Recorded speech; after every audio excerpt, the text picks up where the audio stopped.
first night we screened Friends and Lovers down in Miami, and the audience reaction was off the chain. So tonight I'm in Chicago, and Maurice is actually here screening for an exclusive audience. The gentleman standing next to me is Wady Grant of G Magazine Now, and he's actually going to do a little Q&A with Maurice afterwards. Are you excited? I'm very excited. You know, Maurice is not only a friend of mine, he's somebody that I admire. He's a black gay icon, you know, just with his career overall, the movies, the TV shows, and just being able to be one of the first cities in the country after Miami to see Friends and Lovers, which is going to be out there on cable this fall. So if you don't like it, are you going to tell him the truth? You know me, hey, I'm gonna tell it like it T.I. is, and you know, but I'm sure it's gonna be really good. I saw an unedited version back in November. It was really good, so I expect the same, if not more, tonight. Now I'd like to bring to the stage Mr. Maurice Jamal. What up, Chicago? I was like, we are gonna play the end of this motherfucker. Like seriously, like we took the DVD out, we cleaned it, we put it in like the turntable that DJs and shit use. Like we can play it off something. Somebody got an iPod, an 8-track in their trunk. But anyway, did you guys enjoy it? Yeah. One of the things about Friends and Lovers is that all of the characters are connected and know each other. The audience simply hasn't found out how yet. How do you direct your own self? I think in Dirty Laundry, I was really lucky because I had such a phenomenal cast. When you have people like Loretta Divine and Jennifer Lewis and Rockman Dunbar around you can't really help but do your best. I remember the first day that I was shooting. For people who've seen the film, it's when my character... Very good film. Thank you. It's when my character and my wife, played by Samore, are coming out of the house, and there's this big moment of conflict with my mom, who's played by Loretta Divine. And the first day that I'm shooting as an actor, everybody on crew and every cast member was on set. They just came. Because they didn't know me. I was this new guy making this film, and they wanted to see if I had chops. And I remember my first take as the brother was really, really bad. And I remember Loretta took my hand. She said, could you give us a moment? And the crew walked away. And she said in the way that only Loretta can, she said, baby, let me tell you something. If you can act half as good as you wrote this movie, it's going to be fine. Fuck them, this is your movie. How do you separate yourself from Noah's Ark? You know, I think it was fantastic that Noah's Ark was on television. I mean, that was the first time that we had ever seen characters like that on a weekly television program. And I think that Logo should be applauded for initially putting the show on the air. I will say that I think that Friends and Lovers is a very different show.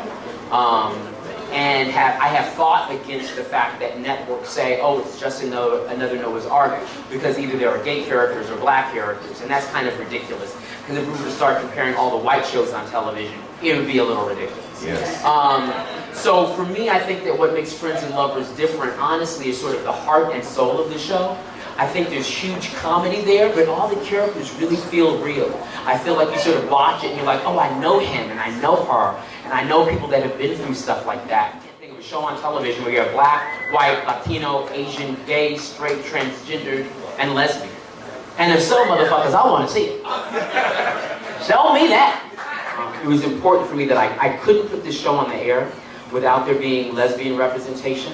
And I say that because I have wonderful friends who are lesbians in my life. I get tired of going to a gay film festival and seeing a gay film that's nothing but half-naked boys having sex someplace, and the women are left totally on the outside of that. There's some gay men who, you know, don't necessarily feel the lesbian community, and there's some lesbians who don't necessarily feel the gay male community, and for me, I've never put myself in that box. It was down to 3 networks. One had 3 letters. Okay. They're all cable networks, I'll tell you that. And all basic cable. Oh. And, Basic cable. How you doing? How you doing? On that one right there. You hear that? Basic cable. And one of them had 3 letters, one of them had 4, and one of them had 5. And the 5 is a big surprise. So. Bravo, BET, and Lifetime. BET. Y'all think it's gonna be BET? MTV. VH1, VH1. So, but that's all I can say. But I had to come and support. Maurice was an amazing, amazing writer, script writer, television writer, film writer. And yeah, so let's talk about B-Boy Blues because I'm wanting to know. Yes, tell us more. Our goal is to shoot B-Boy Blues this year in 2009. It has been an interesting road with the project, not always easy. And I am impatient, and I'll be honest with you, I'm spoiled. Friends and Lovers is my third film in 3 years, and that does not happen for directors, period. It rarely happens for black ones, and it certainly doesn't happen for black ones that are gay and out. So all of my friends who are directors always tell me to calm the fuck down. And be patient and wait, because it normally takes 4 years to make a film, and I make them in 11 months. So we will make it this year. I'm dedicated to that and excited about that. Obviously, I started working on Friends and Lovers.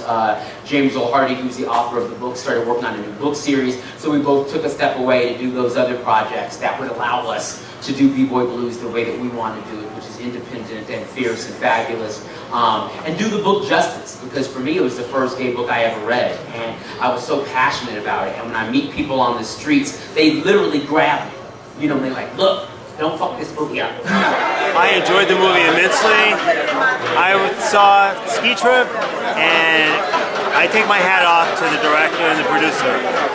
I love that movie. I love Friends and Lovers. I really did enjoy it. I mean, this is like my second gay film I've ever seen, and it kind of, you know, I don't really get out much, and to see that, it was just awesome to me. It was a really good film. I thought the movie was excellent. I think it gave unbiased and healthy depiction of gay lifestyle. I could relate to it. I could relate to it probably more than I could Noah's Ark.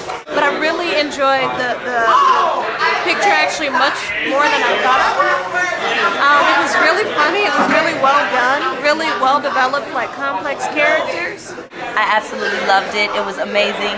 Look forward to seeing it on television and many more projects. I'm attached to B-Boy Blues, so gonna be working with him very soon.